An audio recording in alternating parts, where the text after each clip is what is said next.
कोई परेशानी आ रही है, शरीर में कोई दिक्कत आ रही है, डिस्कम्फर्ट हो रहा है, तो आप 2 यूनिट 3 यूनिट इंसुलिन लें। तो आज का हमारा जो टॉपिक है वो है एड्स। वैसे तो किडनी डिजीज के बारे में है सिलेबस के हिसाब से, लेकिन कल मैंने बताया था कि हम एड्स पे बात करेंगे, तो हम एड्स पे आज बात करते हैं, कल किडनी पे करते हैं। तो एड्स क्या है? बहुत इंपॉर्टेंट टॉपिक है। एड्स AIDS, एड्स की शॉर्ट फॉर्म है AIDS। इसकी फुल फॉर्म बनती है acquired immunodeficiency syndrome. Acquired immunodeficiency syndrome. Immunodeficiency का मतलब क्या है? इम्यूनोडेफिशिएंसी मतलब इम्यूनिटी की कमी।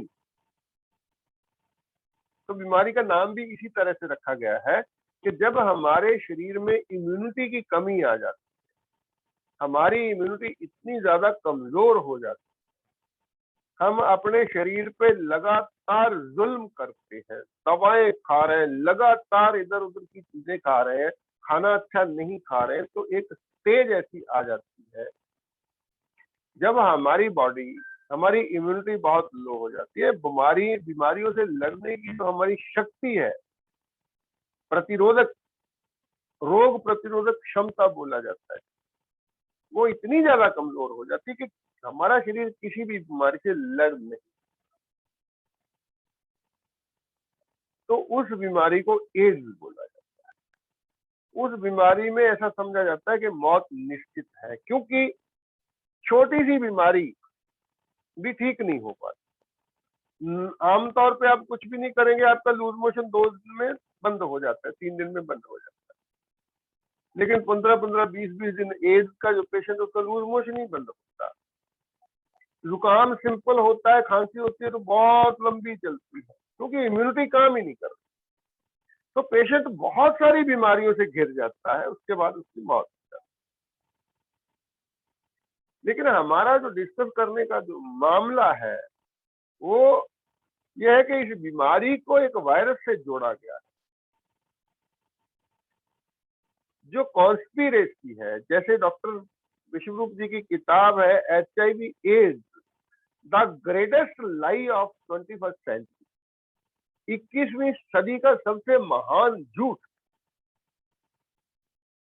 तो HIV नाम का एक वायरस है जिसका नाम फुल फॉर्म है ह्यूमन इम्यूनोडेफिशिएंसी वायरस। इस वायरस को जिम्मेदार ठहराया जाता है एड्स के लिए,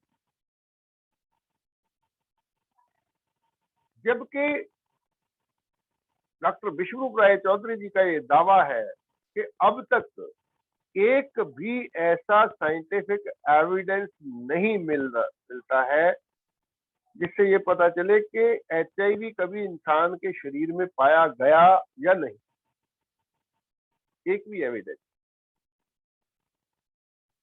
अब हम बात करते हैं उस टेस्ट की जिस टेस्ट से लोगों को HIV पॉजिटिव बोला जाता है। तो ये वही टेस्ट होता है जो कोरोना के लिए किया जाता है, RT-PCR टेस्ट ही बोला जाता है। तो RT-PCR टेस्ट करके जो टेस्ट, अगर उसका साइकिल थ्रेशोल्ड कम कर दिया जाए, बढ़ा दिया जाए, तो सब लोगों को पॉजिटिव बता देता है, अगर कम कर दिया जाए तो सब लोगों को नेगेटिव बता देता है। तो वैसे भी उसका 10% तो माना ही जाता है कि फाल्स पॉजिटिव रिजल्ट वो देता ही। 100 लोगों का टेस्ट होगा तो उसमें से 10 जो है वो पॉजिटिव बता दें। आज तक एक भी ऐसा टेस्ट नहीं बना है जो HIV वायरस को बॉडी से डिटेक्ट कर, क्योंकि RT-PCR टेस्ट के बारे में तो उसके इन्वेंटर ने ये बता दिया था कि ये वायरस को डिटेक्ट नहीं कर सकता, वायरस की पहचान नहीं कर सकता। लेकिन उसी टेस्ट को किया जाता है और लोगों को HIV पॉजिटिव बता दिया जाता है। पहले 15 बीमारियों का एक समूह तय किया गया, अब उसमें शायद 25 या 30 बीमारियां जोड़ दी गई, जिनमें निमोनिया है, टीबी है और बहुत सारी बीमारियां हैं, मैं नाम नहीं ले पाऊंगा। एक लिस्ट है। मतलब अगर एक पेशेंट को निमोनिया होता है, वो हॉस्पिटल में जाता है, तो उसका HIV का टेस्ट किया जाएगा। अगर HIV पॉजिटिव आ गया तो उसको HIV का पेशेंट बोला जाएगा, अगर नेगेटिव आ गया तो निमोनिया का पेशेंट बोला जाएगा। इसी तरह टीबी का पेशेंट, टीबी के पेशेंट का HIV का टेस्ट किया जाएगा, अगर वो पॉजिटिव है तो उसे HIV का पेशेंट मान लिया जाएगा, अगर नेगेटिव है तो टीबी का पेशेंट माना जाएगा। इसी तरह प्रेग्नेंट लेडी के लिए, हर प्रेगनेंसी के लिए ये टेस्ट किया है। अगर प्रेग्नेंट औरत हॉस्पिटल में इलाज कराने जाती है तो उसका भी HIV का टेस्ट किया जाता है। तो एक टेस्ट और है जो किया जाता है, वो उसे बोला जाता है HERV, antibody test. HERV antibody test, वो जो टेस्ट किट है उसके ऊपर ही लिखा रहता है HERV एंटीबॉडी टेस्ट। वो क्या होता है? Human endogenous retrovirus, HERV। जब किसी को निमोनिया होता है, टीबी होती है, या प्रेगनेंसी के दौरान जब कुछ और बैक्टीरियल डिजीज है जिनमें हमारी बॉडी एक वायरस खुद बनाती है, जिसे बोला जाता है HERV। पता नहीं अब बॉडी क्यों बनाती है उस वायरस को बॉडी बनाती है, और उस वायरस को मारने के लिए एंटीबॉडी भी बनाती है। वही वाले एंटीबॉडी को टेस्ट किया जाता है बॉडी। अगर किसी के शरीर में वो एंटीबॉडी पाए जाते हैं तो उसको HIV पॉजिटिव बोल दिया जाता है, जबकि उस टेस्ट किट पे HIV एंटीबॉडी का कोई टेस्ट नहीं किया जाता, HERV एंटीबॉडी का टेस्ट किया जाता है। वो वायरस हमारा शरीर खुद बनाता है। एक सबसे बड़ा लॉजिक जो है, जो आप किसी भी, क्योंकि डॉक्टर तो सुनता नहीं है ना, आप किसी डॉक्टर से बात करके देखें तो वो तो आपकी तरफ ऐसे देखेगा जैसे उसका किसी पागल से वास्ता पड़ा है। सिंपल सा लॉजिक है। जब और सारे वायरसेस के लिए वैक्सीन बनता है, कोरोना के लिए 1 साल के अंदर अंदर ही वैक्सीन बना दिया गया, तो आज तक HIV के लिए वैक्सीन क्यों नहीं बना? वो भी एक वायरस। हर वायरस के लिए वैक्सीन बनता है, तो आज तक HIV के लिए वायरस वैक्सीन क्यों नहीं बना? क्योंकि वैक्सीन बनाने के लिए, जिस वायरस के लिए वैक्सीन बनाना है, उस वैक्सीन को ह्यूमन बॉडी से पहले अलग किया जाता है, शरीर में से उस वायरस को बाहर निकाला जाता है, उसके बाद उसके प्रोटीन को लेकर दोबारा उसको डेवलप किया जाता है, तो उसको वैक्सीन में डाला जाता है। तो HIV नाम का तो वायरस ही है नहीं। डॉक्टर विश्वरूप चौधरी तो ये बताते हैं कि वायरस हमारे एटमॉस्फेयर में भी कहीं नहीं है, अगर बनाना है तो लेबोरेटरी में बनाना पड़ेगा। HIV नेचुरल वायरस है ही नहीं। तो अगर कोई वायरस ही है नहीं तो उसका वैक्सीन बन ही नहीं सकता। वैक्सीन बनाने के लिए जरूरी है कि वायरस मौजूद हो, उसी वायरस का कुछ हिस्सा वैक्सीन में डाला जाए। तो अगर सच में HIV नाम का कोई वायरस, तो ये सवाल कोई नहीं पूछता है। एक व्यक्ति जिसको HIV पॉजिटिव बोल दिया जाता है, डॉक्टर की बात सुनता रहे, उसको हर महीने काउंसलिंग के लिए बुलाया जाता है, उसको एक दवा दे दी जाती है, उस दवा को खाने के लिए उसे लगातार प्रेशराइज किया जाता है, लगातार फोन कर करके उस पेशेंट को मतलब ट्रैक किया जाता है वो पेशेंट कहाँ है। उसको हॉस्पिटल बुलाया जाता है, उसको लगातार ये समझाया जाता है कि जो व्यक्ति एक बार HIV पॉजिटिव हो गया वो दोबारा नेगेटिव नहीं हो। जबकि इस वायरस के फैलने के लिए जो चीज बोली जाती है कि ये वायरस आता कैसे, जैसे कोरोना के बारे में बोला गया कि जब कोई व्यक्ति खांसता है उसके मुंह से जो ड्रॉपलेट पानी के कण छोटे छोटे निकलते हैं उससे ये ट्रेवल करता है। इसीलिए मास्क की बात कही गई, इसलिए सोशल डिस्टेंसिंग की बात कही गई। जब कोई व्यक्ति छींकता है या खांसता है तो उसके साथ जो पानी के छोटे छोटे कण निकलते हैं उसके साथ ये ट्रेवल करता है, दूसरे लोगों तक फैलता है।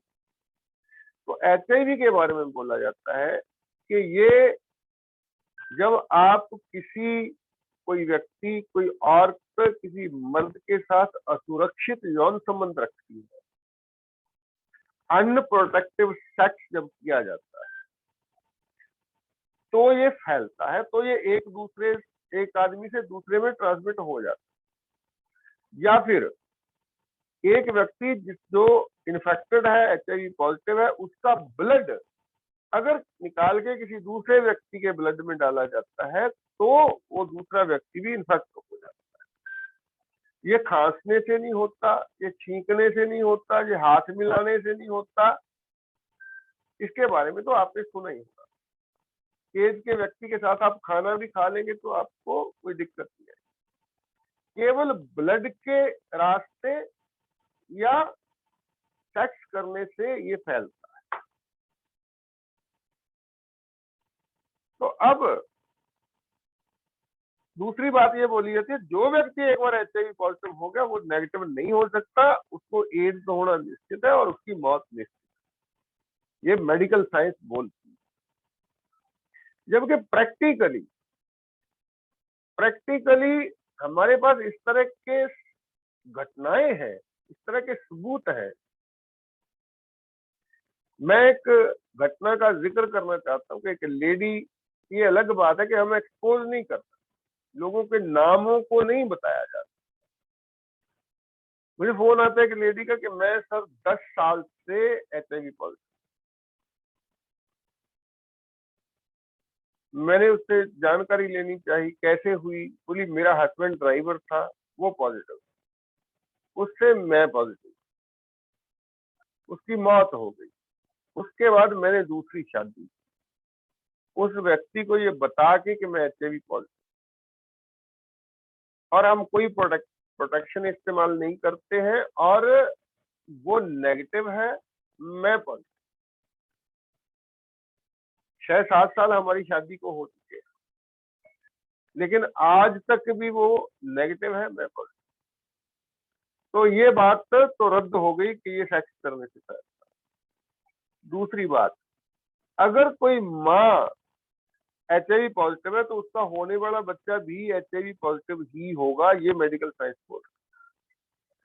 तो उस लेडी ने मुझे बताया कि हमारा फिर एक बच्चा है, उस दूसरे हस्बैंड से एक बच्चा है, वो भी नेगेटिव है। और बहुत खुल के बताया उसने, बड़ी फ्रैंकली बात की कि बोली उस हस्बैंड से भी मेरा तलाक हो गया, अब मैं फिर किसी और मर्द के साथ रिलेशनशिप में हूँ, और वो लड़का जो है नया व्यक्ति जिसके साथ वो रिलेशन में है वो भी नेगेटिव, और पिछले 10 साल से मैं पॉजिटिव हूँ, मुझे कोई तकलीफ, कभी जुकाम भी नहीं हुआ, मैं पूरी तरह से हेल्दी हूँ, कोई थकावट, कोई कमजोरी कुछ नहीं है। डॉक्टर हर महीने मुझे काउंसलिंग के लिए बुलाता है। 10 सालों में एक बार भी उस पेशेंट का दोबारा टेस्ट नहीं करवाया गया। डॉक्टर कभी भी ये नहीं बोलता कि आप दोबारा टेस्ट करवा के देख लो, क्योंकि रियलिटी ये है कि अगर वो व्यक्ति दोबारा टेस्ट करवाए तो हो सकता है कि वो नेगेटिव आ जाए, क्योंकि वो जो एंटीबॉडी टेस्ट किए जाते हैं, अगर RT-PCR टेस्ट किया जाता है तो वो तो कभी भी आपको नेगेटिव बता सकता है, क्योंकि वो झूठा टेस्ट, अगर उसने आपको पॉजिटिव गलत बताया तो नेगेटिव भी बता देगा। अगर HCRV एंटीबॉडी टेस्ट किया जाता है तो वो जो एंटीबॉडी हमारा शरीर बनाता है, HCRV वायरस बनाता है, फिर उसे मारने के लिए एंटीबॉडी बनाता है, वो 2-4 महीने में एंटीबॉडी भी खत्म हो जाती है, हमेशा नहीं रहती। तो 4-5-6 महीने बाद वो व्यक्ति भी नेगेटिव आ जाएगा। इसलिए डॉक्टर दोबारा टेस्ट करवाने के लिए इजाजत ही नहीं देते, बोलते ही नहीं है। और बहुत सारी ऐसी घटनाएं होती कि पेशेंट किसी गांव से आके शहर में काम करता है, प्रवासी मजदूर आमतौर पे काम करते हैं दूसरी जगह जाके, उसको टेस्ट किया गया, HIV पॉजिटिव आ गया, उसको वो ART थेरेपी दवा खाने के लिए दे दी गई, लगातार दवा खाता रहता है, अचानक उसे गांव जाना पड़ जाता है, वहां वो दवा नहीं मिलती है। 2-4-6 महीने बाद उसे वैसे ही याद आता है, वो वहां टेस्ट करवा लेता है, तो टेस्ट नेगेटिव आ जाता है। दोबारा जब वो आके उस पुराने डॉक्टर को दिखाता है कि देखिए मैंने टेस्ट करवाया, ये तो नेगेटिव आ गया, तो वो डॉक्टर उस टेस्ट की रिपोर्ट को फाड़ देता है, अरे नहीं नहीं नहीं नहीं, नेगेटिव नहीं आ सकता, ये गलत है, वो उसको मानता ही। इस तरह से एक बार वो व्यक्ति जो इस चंगुल में फंस गया, HIV के चंगुल में, वो पूरी जीवन भर इस चंगुल से बाहर नहीं निकला। और दूसरी बात, जो पेशेंट वो ART थेरेपी जो दवा सरकारी अस्पताल से मुफ्त में दी जाती,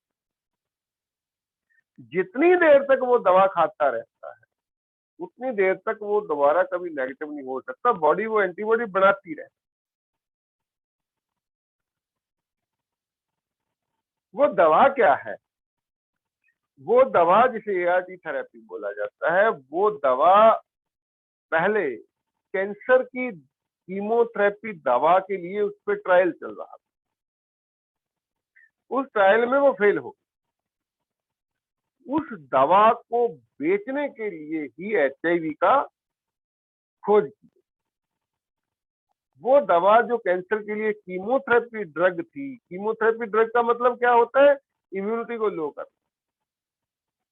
तो जब HIV पॉजिटिव पेशेंट को वो दवा दी जाती है तो लगातार उसकी इम्यूनिटी लो होनी शुरू हो जाती है और उसको फिर बीमारियां घेरने लगती है।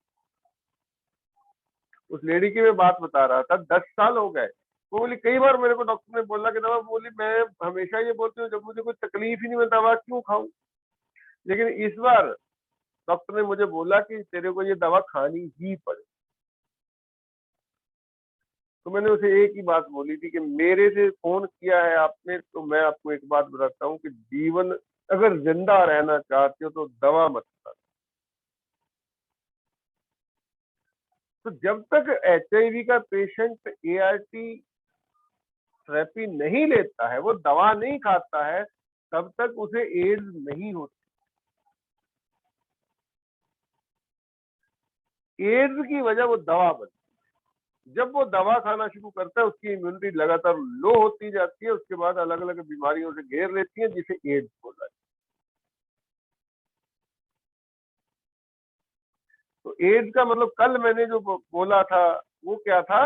हमारा शरीर अपनी वो इंटेलिजेंस गवा देता है किस बीमारी से कैसे लड़, इसलिए ना तो वो लूज मोशन से लड़ पाता है, ना वो सर्दी खांसी से को ठीक कर पाता है, वो उसको समझ ही नहीं आता, इम्यूनिटी पूरी तरह से लो हो जाती। तो हमें इस बात को लोगों तक लेके जाना। बहुत सारे, मेरा वीडियो है यूट्यूब पे पड़ा हुआ, तो बहुत सारे लोगों के फोन आते हैं, उसमें कुछ लोगों ने कमेंट भी किए, उल्टे सीधे कमेंट भी लोग करते हैं, आप झूठ बोलते हैं जी, HIV ठीक नहीं हो सकता, ये नहीं हो सकता, वो नहीं हो सकता। जब हम उनको बोलते हैं कि आप HIV के नाम पे कुछ भी करने के लिए तैयार है, 5,000 रुपया खर्च के ट्रेनिंग ले लो ना, सब पता चल जाएगा। तो इस बात पे भी उनको भरोसा नहीं है, क्योंकि जब हम ART थेरेपी को बंद करने की बात करते हैं, पहला बात हमारी यही होती है कि इलाज हो जाएगा लेकिन दवा बंद कर। अगर दवा नहीं बंद करोगे तो आप ठीक हो ही नहीं पाओगे, आप उस पेशेंट का मरना निश्चित है अगर वो लगातार दवा। तो लोगों को ये भ्रम है कि दवा तो मुफ्त में मिलती है जी, इसमें क्या है, इसमें कौन सा व्यापार है, तो ये भ्रम निकाल दीजिए। हमारी सरकार हर साल करोड़ों रुपया, एक बजट अलग से बनता है एचआईवी का, एड्स का, करोड़ों रुपया हमारी सरकार उस कंपनी को हर साल देती है और वो हमारा पैसा। सरकार कोई प्रधानमंत्री अपनी जेब से नहीं लाता, कोई एमएलए या एमपी नहीं देता है।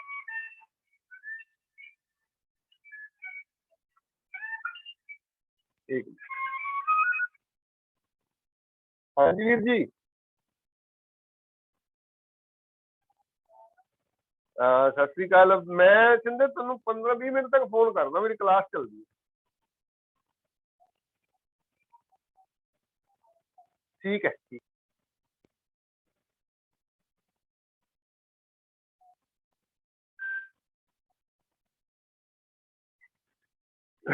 तो अब समझने वाली जो 2-3 बातें, डॉक्टर विश्वरूप जी ने तो इस तरीके से इस बात को समझा दिया है, आप उस किताब को पढ़ के देखेंगे तो आपको समझ आ जाएगा। जिस दिन उस किताब को लॉन्च किया गया, दिल्ली में एक बहुत बड़ा फंक्शन किया गया, उस दिन डॉक्टर विश्वरूप राय चौधरी ने इंडियन मेडिकल एसोसिएशन और food and drug administration FDA को खुला चैलेंज किया। वो चैलेंज क्या था?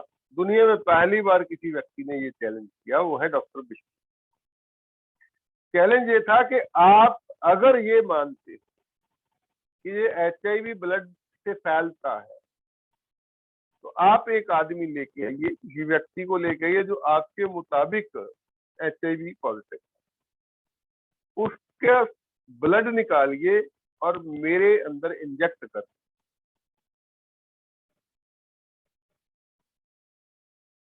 लोग तो बोलते हैं सुई सुई लगाने से भी फैल जाता है, तो उन्होंने तो बोला ब्लड निकाल के मेरे अंदर इंजेक्ट कर दीजिए, कुछ देर बाद मैं भी एचआईवी पॉजिटिव होना चाहिए और मुझे एड्स हो जाएगा, मैं मर जाऊंगा।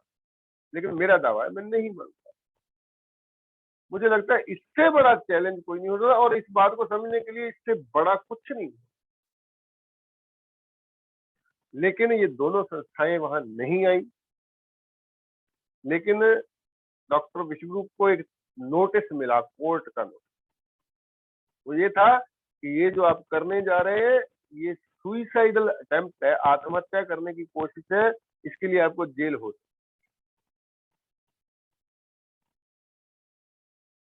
मतलब उन्होंने इस एक्सपेरिमेंट को करने की बजाय कोर्ट द्वारा डराने की कोशिश की गई कि आप ये सब मत कीजिए, नहीं तो आपको जेल हो जाएगी। क्योंकि अगर ये हो गया प्रेस के सामने, पब्लिक के सामने, जिस दिन ये एक्सपेरिमेंट होगा उस दिन ये भंडा फूट जाएगा। सब लोग समझ जाएंगे ये एक षड्यंत्र है, इसलिए ये टेस्ट कभी नहीं किया जाएगा। और हमें इसी बात से समझ लेना, अगर ये दावा डॉक्टर विश्वरूप कर सकते तो मैं भी तो कर ही सकता हूँ। उन्हीं से सीखा है मैंने, मेरे को इतना तो भरोसा है, मैं भी ये दावा कर सकता हूँ। आप किसी एचआईवी पॉजिटिव पेशेंट का ब्लड निकाल के मेरे में इंजेक्ट कर दीजिए, कोई दिक्कत नहीं है। अगर मुझे एड्स होगी तो मैं इलाज कर लूंगा अपना, कोई प्रॉब्लम नहीं।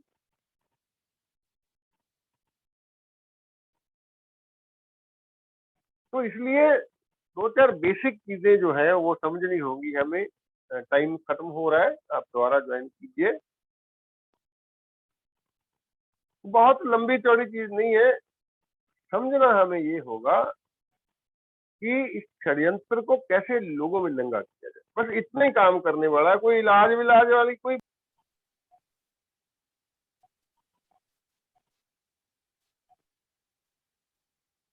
तो आपने देखा होगा कैंसर पेशेंट को डॉक्टर डायरेक्टली नहीं बताता है कि आपको कैंसर है, तो डॉक्टर उसके घर वालों को बताता है।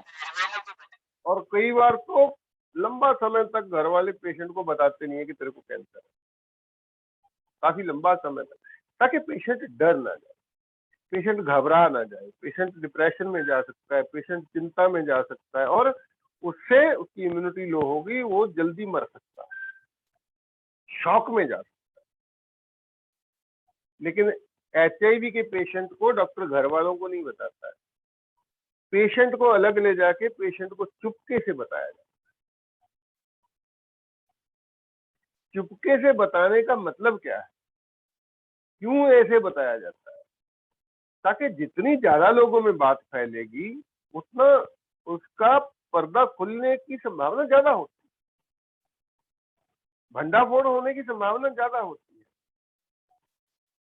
अब क्या है, हम 10 लोग कहीं बैठे हैं, किसी को कुछ नहीं पता, हो सकता है उसमें से 5 लोग एचआईवी पॉजिटिव हो, कोई बताता नहीं है किसी को कि मैं एचआईवी पॉजिटिव। इसलिए अगर किसी को जानकारी है इसके बारे में, मान लीजिए मैं या आप ये बात सीख गए, समझ गए, आप 10 लोगों में खड़े होके ये बात बोलना चाहते हैं, लेकिन बात छिड़ती नहीं है। अगर उन 10 लोगों में से कोई एक बंदा पूछ ले, यार मुझे एचआईवी पॉजिटिव है, बताइए क्या हो सकता है, तो आप बड़े आराम से उसे समझा सकते हैं, उसे उस डर से बाहर निकाल सकते हैं, उस स्थिति से बाहर निकाल सकते हैं। लेकिन वो तो बताएगा। अच्छा, बताता क्यों नहीं है? क्योंकि इसे सेक्स के साथ जोड़ दिया गया है, शारीरिक संबंधों के साथ जोड़ दिया गया है। अब जो व्यक्ति एक एक वफादार पति है, पूरे जीवन भर अपनी पत्नी के साथ ही संबंध रखे हैं उसने, अचानक उसने कहीं जाके ब्लड डोनेट किया, एचआईवी पॉजिटिव बता दिया, तो सब घर वाले, रिश्तेदार, समाज वाले लोग यही सोचेंगे कि इसके अपनी पत्नी के अलावा भी किसी से संबंध है जिस वजह से ये पॉजिटिव।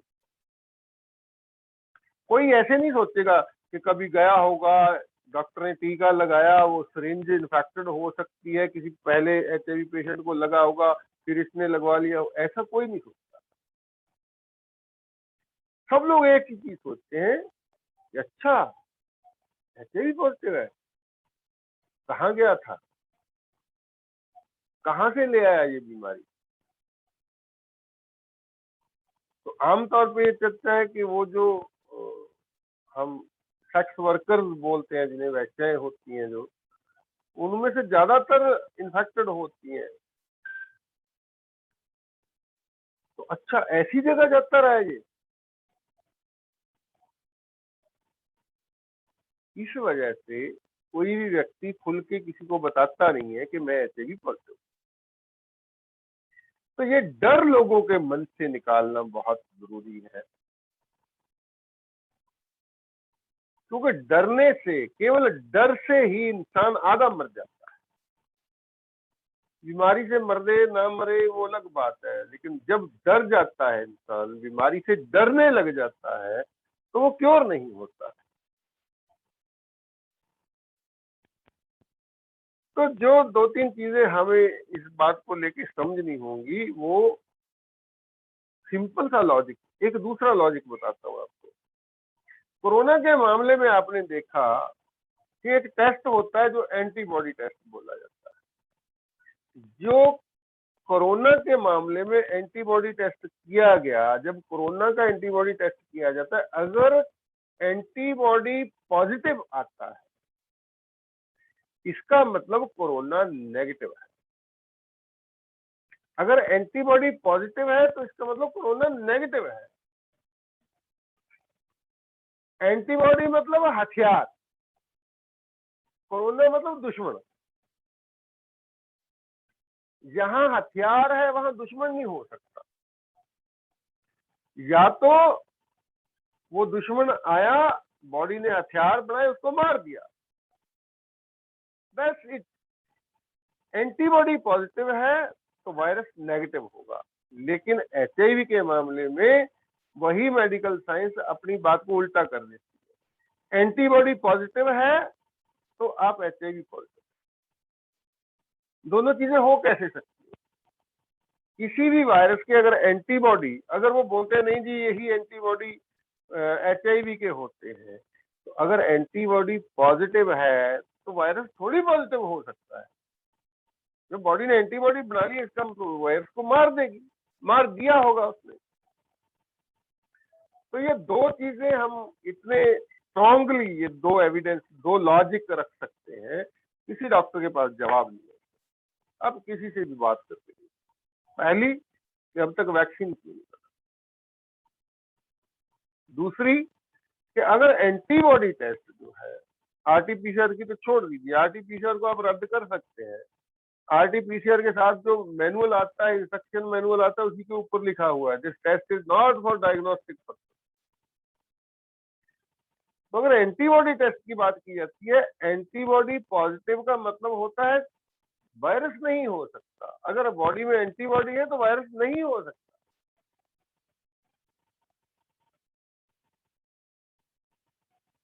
लेकिन ये उल्टा बना दिया है इन्होंने कि अगर एंटीबॉडी पॉजिटिव है तो आप एचआईवी पॉजिटिव है, कोरोना में एंटीबॉडी पॉजिटिव है तो कोरोना नेगेटिव है।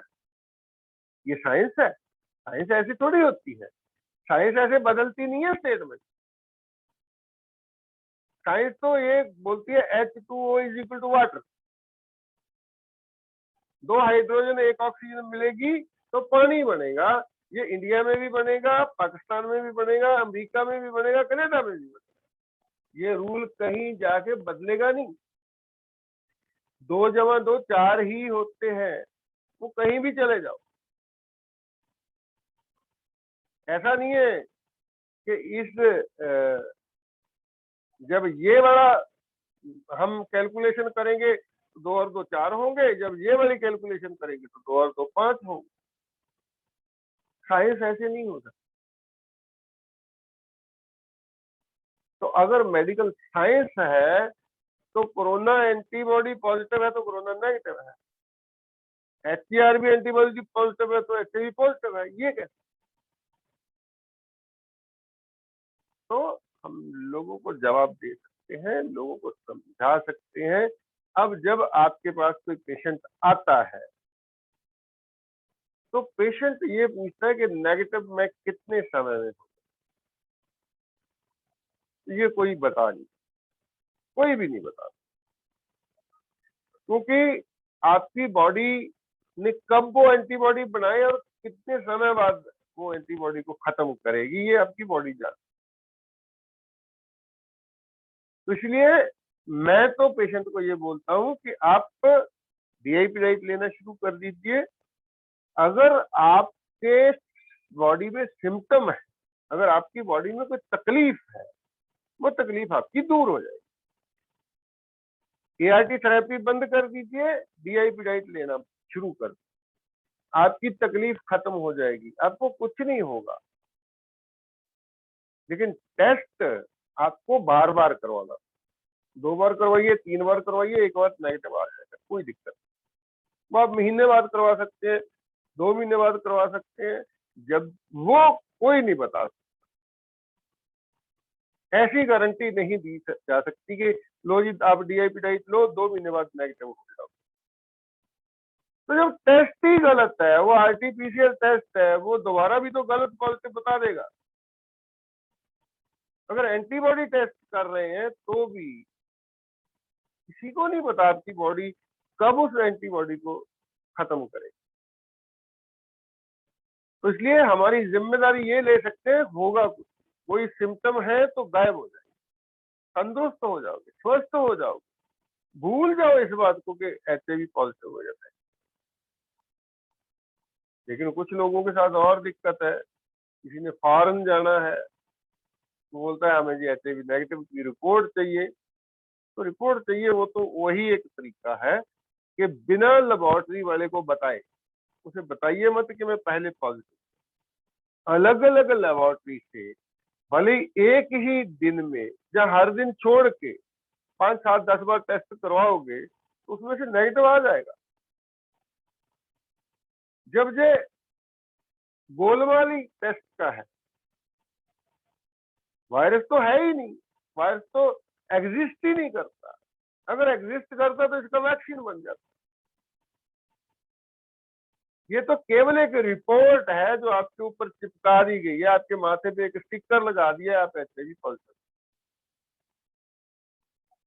अब अगर आप इसी रिपोर्ट को देख देख के डरना चाहते हैं, इतनी सारी जानकारी मिलने के बाद भी आप ये चाहते हैं नहीं जी मुझे तो रिपोर्ट चाहिए नेगेटिव, तो नेगेटिव रिपोर्ट लेने का एक ही तरीका है, अलग अलग लेबोरेटरीज में बार बार टेस्ट करवाइए, जब तक नेगेटिव नहीं आ जाता तब तक करवाते। हो सकता है दूसरा टेस्ट ही नेगेटिव आए, हो सकता है 5वां नेगेटिव आए, पता नहीं। तो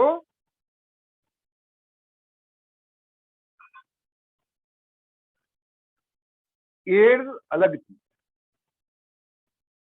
HIV एग्जिस्ट नहीं करता है। HIV नाम का कोई वायरस इस दुनिया में नहीं है, लेकिन एड्स नाम की बीमारी है। HIV अगर पॉजिटिव नहीं है तो भी एड्स हो सकता है। अगर कोई व्यक्ति किसी दूसरे के साथ संबंध नहीं बनाता है तो भी एड्स हो सकता है। अगर वो किसी का खून नहीं चढ़ाता है तो भी एड्स हो सकता है। एड्स ब्लड से नहीं फैलता। एड्स एक ऐसी स्थिति है जब किसी व्यक्ति के शरीर की इम्यूनिटी कमजोर हो जाती है, तब उसको अलग अलग बीमारियां के घेर लेती हैं। बहुत सारी बीमारियों का समूह जब इकट्ठा हो जाता है उसे एड्स बोला जाता है। Acquired immunodeficiency syndrome. इम्यूनोडेफिशिएंसी का मतलब है इम्यूनिटी की कमी आ गई। तो इस तरह का अगर कोई पेशेंट है, उसे आप DIP डाइट पे रखेंगे।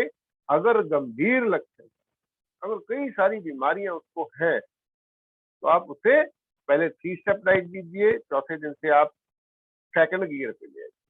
जैसे जैसे वो धीरे धीरे ठीक होता जाएगा, उसे आप थर्ड गियर में और फोर्थ गियर में लेके वो 3-4-5 महीनों में उसकी सारी बीमारियां ठीक हो जाएंगी। रिपोर्ट को भूल जाइए, छोड़ दीजिए रिपोर्ट को। जब कोई मतलब ही नहीं है उसका, तो हमें इस लेवल पे जाके किसी इंसान को समझाना है तो बहुत मेहनत होती है, समय लगता है। इसलिए मैं हर व्यक्ति को यही बोलता हूँ कि आप ट्रेनिंग में आइए, सारी चीजें समझिए, सीखिए। देखिए, अगर कोई व्यक्ति ये सोच ऐसे कैसे जी, पूरी दुनिया में ये कैसे हो सकता है, कोलेस्ट्रॉल के बारे में यही होता है।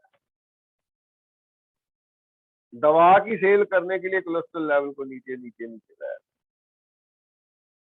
शुगर लेवल के लिए यही किया जाए, लगातार दवा की सेल बढ़ाने के लिए लेवल को नीचे किया जाए, ब्लड प्रेशर लेवल को इसी तरह नीचे। मतलब जब इस तरह की कॉन्स्पिरेसीज हर फील्ड में हो रही है, तो HIV क्यों नहीं? शुरुआत इसकी साउथ अफ्रीका से। सबसे पहले साउथ अफ्रीका में बोला गया कि वायरस है जी, लोग मर रहे हैं, एड्स से मर रहे हैं।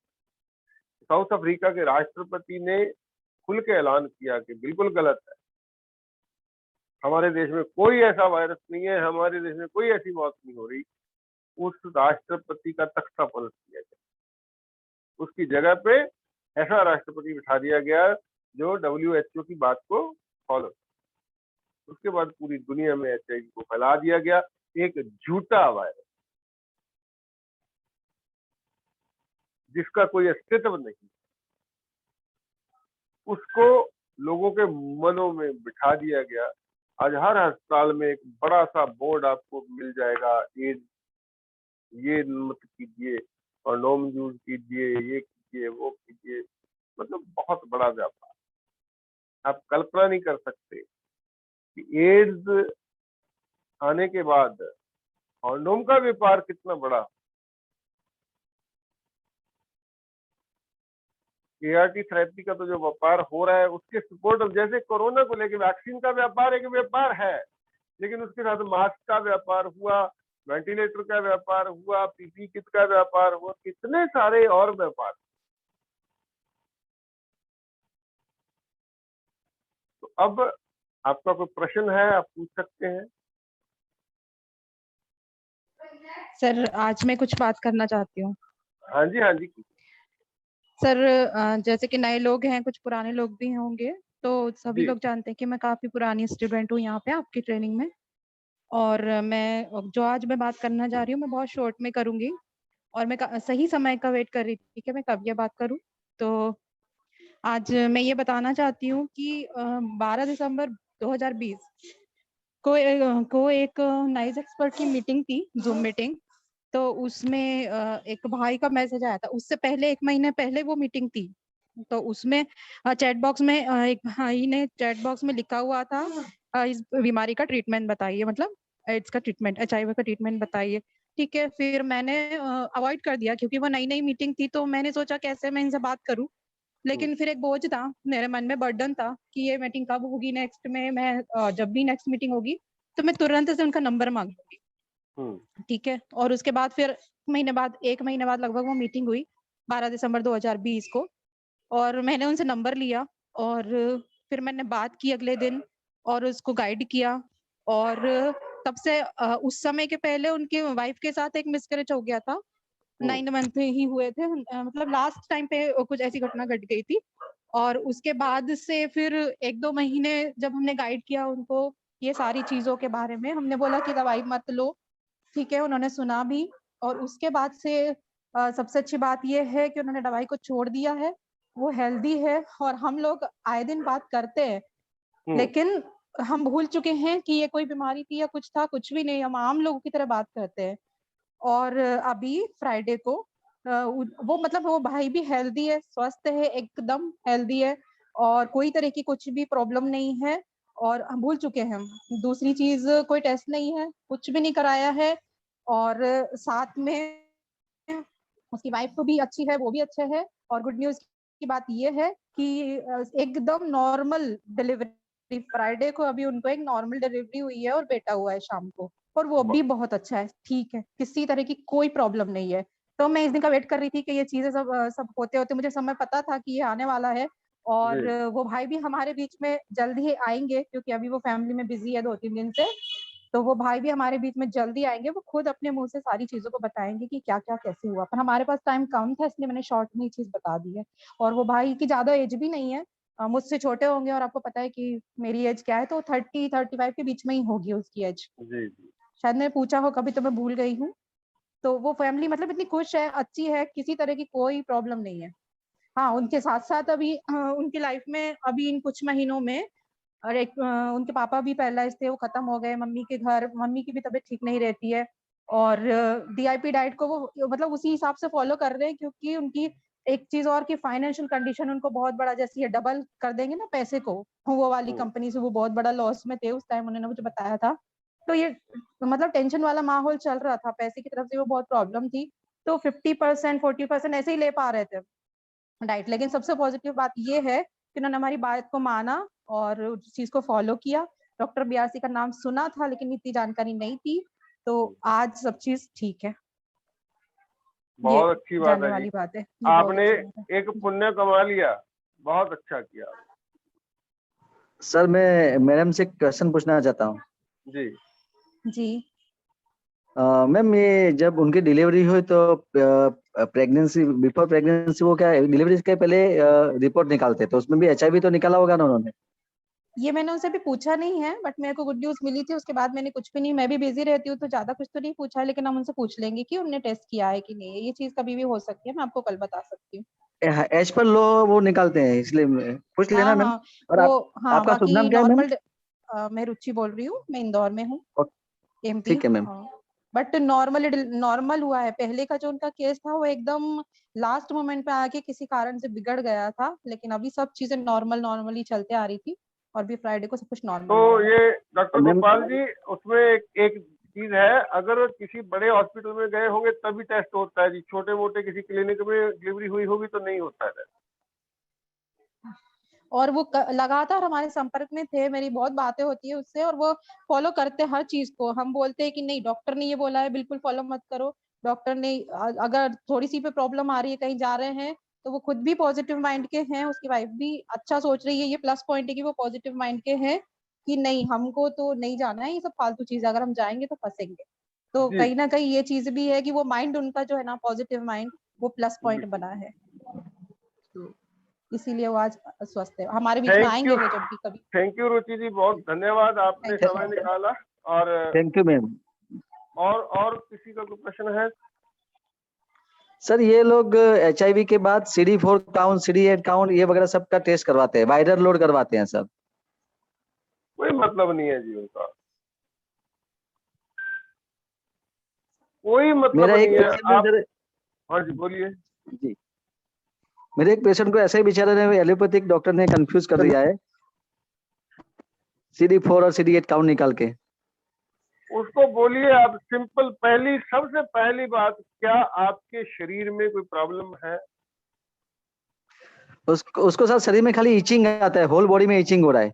इचिंग है तो डीआईपी डाइट शुरू करवाइए, 2-4 महीने में ठीक हो जाएगा वो। छोड़िए बाकी चीजों को, उसको बोलो मतलब आप अच्छा। ये डाइट, अगर आप इचिंग से छुटकारा चाहते हैं, पहली बात आईआरटी थेरेपी नहीं लेना।